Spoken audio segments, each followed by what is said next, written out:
happy to see you. Welcome to Karen's Storybook Corner. I'm Karen. Are you ready for another great story?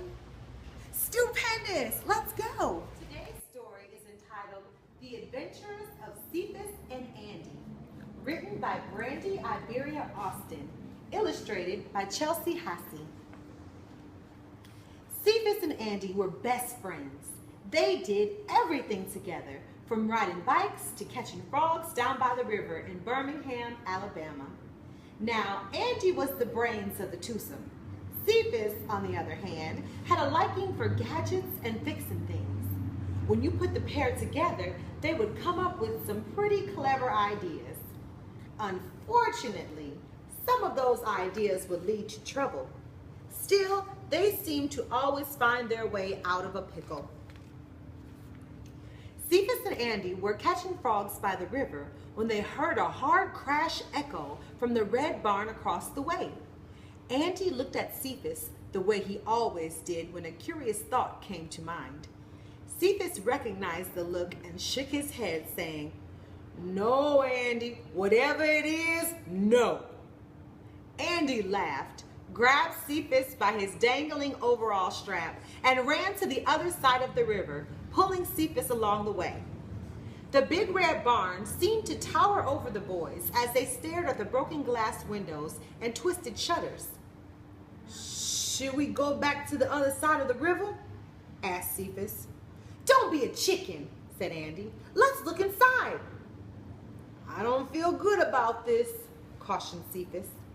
Andy walked up to the abandoned barn and slowly pulled at the splinter-filled door. With every inch it opened, Cephus took a cowardly step back. Inside was a strange metal contraption, so interesting even Andy couldn't have thought it up. "This must be one of those new buggies I heard Mr. Jenkins talking about the other day. He said we won't be needing horses no more. Looks like it's broken, Ceph." "Andy, let's go!" exclaimed a worried Cephus. Stop it, Ceph. I bet you could fix it." Cephus let out a timid laugh. "Well, maybe."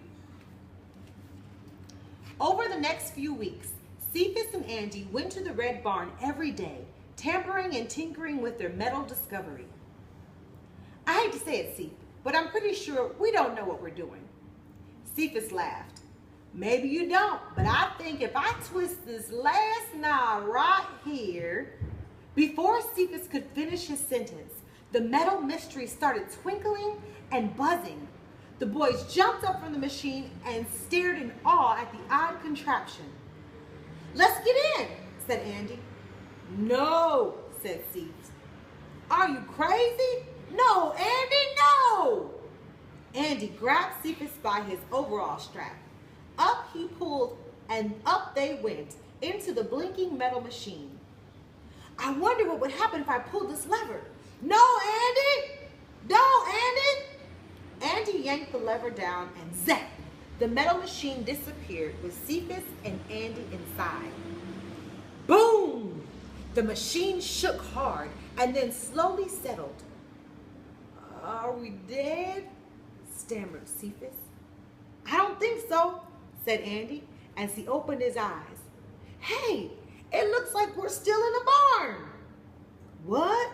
said Cephus as he unclenched his fist, stood up, and opened his eyes. "Hey, you're right. It felt like we left. We were twisting and turning all around. How can we be back in the barn?" The youngsters climbed out of the metal machine a bit confused.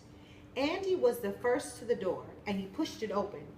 Both Cephus and Andy's mouths dropped as the two country boys stared at the hustle and bustle of New York City. Ceph? Yeah, Andy. I'm pretty sure this isn't Alabama." To be continued. Thank you for logging on.